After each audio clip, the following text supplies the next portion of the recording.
Today, we are going deep into one of the most famous and mysterious serial killer cases in American history. A case filled with fear, strange letters, secret symbols, and a killer who seemed to enjoy playing games with the police and the public. This is the story of the Zodiac Killer, a man who terrorized Northern California during the late 1960s and early 1970s. Even today, more than 50 years later, people still study his letters, debate the suspects, and wonder, who was he? Why did he do it? And how did he escape justice?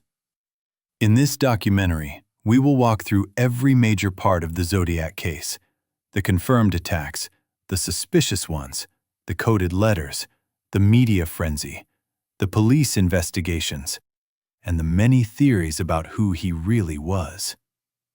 Let's begin. Our story starts on the night of December 20th, 1968, in a quiet rural area near Vallejo, California. It was cold, dark, and the roads were almost empty.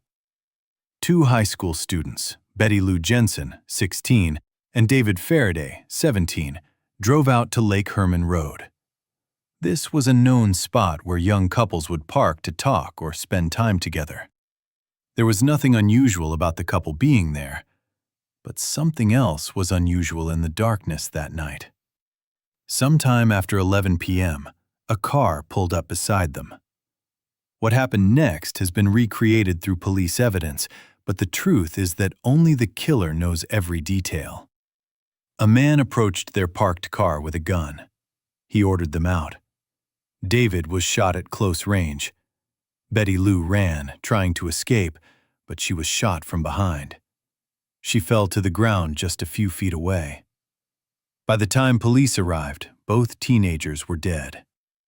At first, investigators believed it might have been a random act or a personal attack, but months later, everything would change. This crime scene would later be known as the first confirmed Zodiac attack. Fast forward to July 4th, 1969, just a few miles away from the first killing. 22-year-old Darlene Ferrin and 19-year-old Michael Mageau were sitting in Darlene's car at Blue Rock Springs Park. Fireworks were exploding in the distance, a typical 4th of July night. Around midnight, a second car pulled into the parking lot. It left. Then it returned minutes later. This time, the driver got out. He approached Darlene's car with a flashlight. He shined the light in their eyes, blinding them, and then, without warning, he opened fire. Michael was shot in the face, neck, and arm. Darlene was hit multiple times. Then, the attacker walked away. But he returned again and fired more shots into the car, making sure they couldn't escape. Michael somehow survived. Darlene did not. But the real terror began 40 minutes later. The Vallejo Police Department received a phone call. A calm male voice said, "I want to report a double murder. I also killed those kids last year." This was the first time the killer connected the crimes. The Zodiac had entered the story. 1 month later, on July 31st, 1969, 3 major newspapers, the Vallejo Times-Herald, the San Francisco Chronicle, and the San Francisco Examiner, each received a letter. All 3 letters claimed responsibility for the 2 shootings, but they contained something even stranger. A 3-part coded message known today as the 408 cipher.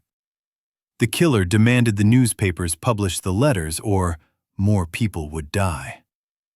The letters were full of spelling mistakes, but the message was clear. He wanted fame. He wanted attention.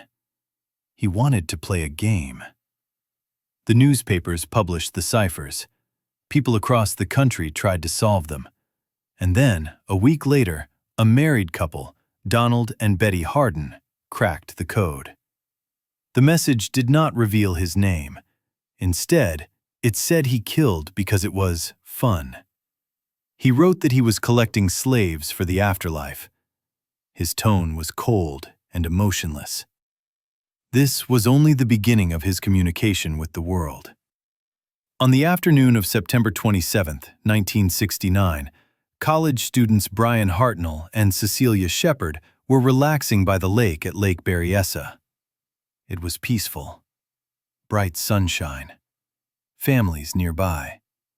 Then a man appeared behind a tree. He was wearing a strange hood with a symbol on the front, a circle with a cross through it. This symbol would later become famous as the Zodiac's mark. He held a gun and calmly told the couple he needed money and their car.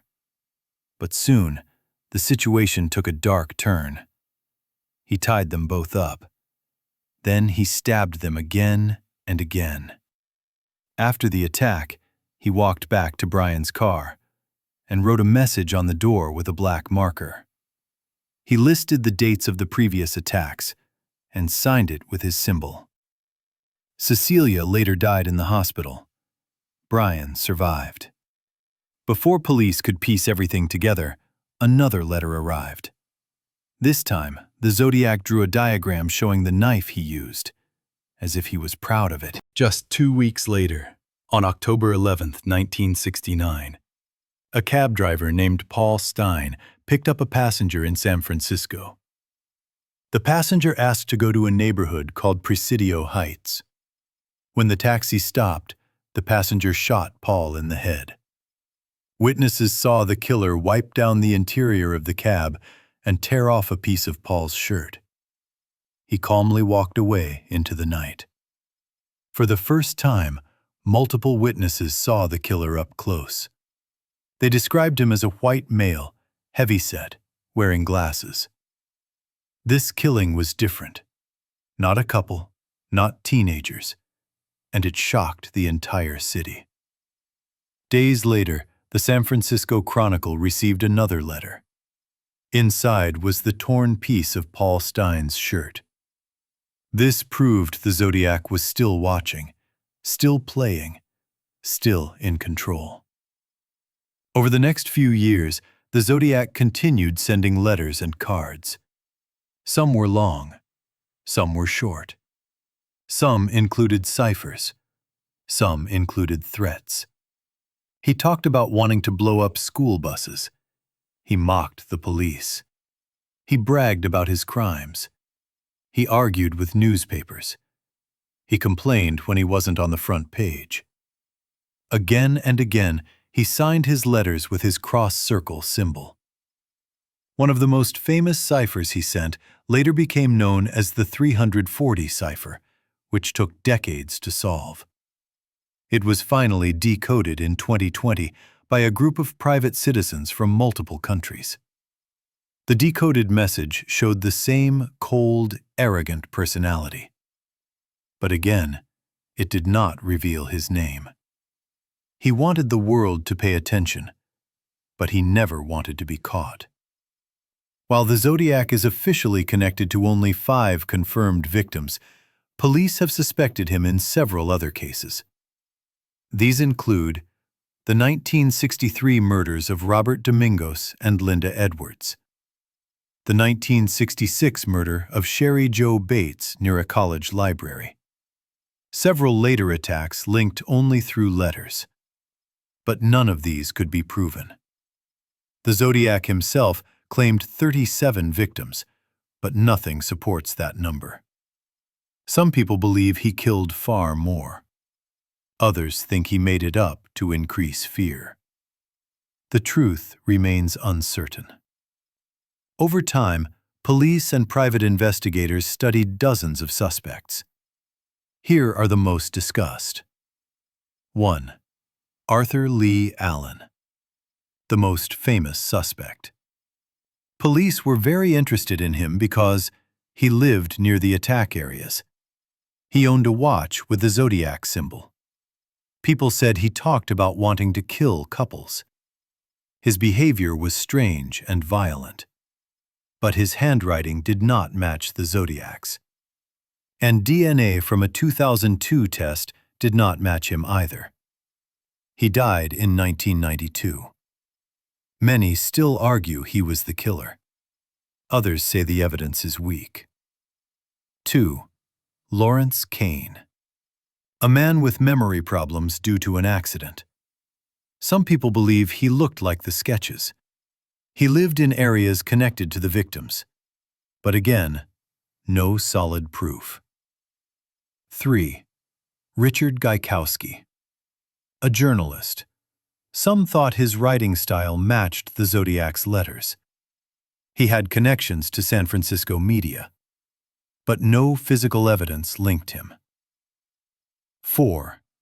Earl Van Best, Jr. A theory made popular by a book written by his son. Some believe his face resembles the Zodiac sketch, but experts say the theory has many flaws. 5. Gary Francis Post. A more recent suspect. A group calling themselves the Case Breakers claimed he was the Zodiac. Police said their evidence was not strong. Even after 50 years of searching, no suspect has ever been officially proven to be the Zodiac Killer. And that is one of the biggest reasons this case remains so haunting. The Zodiac case exploded in the media for several reasons. The killer directly contacted newspapers. He used strange symbols. He openly mocked police. He threatened school children. He seemed to enjoy the attention. The killings appeared random. For many people, the idea of a killer who writes letters to the world was terrifying. It was the first time in American history that a serial killer treated his crimes like a public performance. Some say the Zodiac invented the modern concept of a media serial killer. Many things made the Zodiac hard to catch. The crimes happened in different police jurisdictions. California law enforcement did not share information easily. The killer changed methods. He left little evidence. There were no clear suspect motives.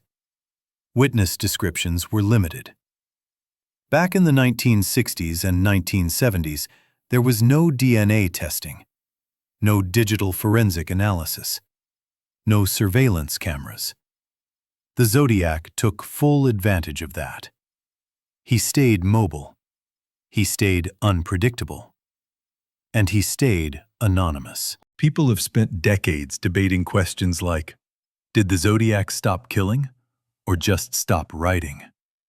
Was he actually responsible for more crimes?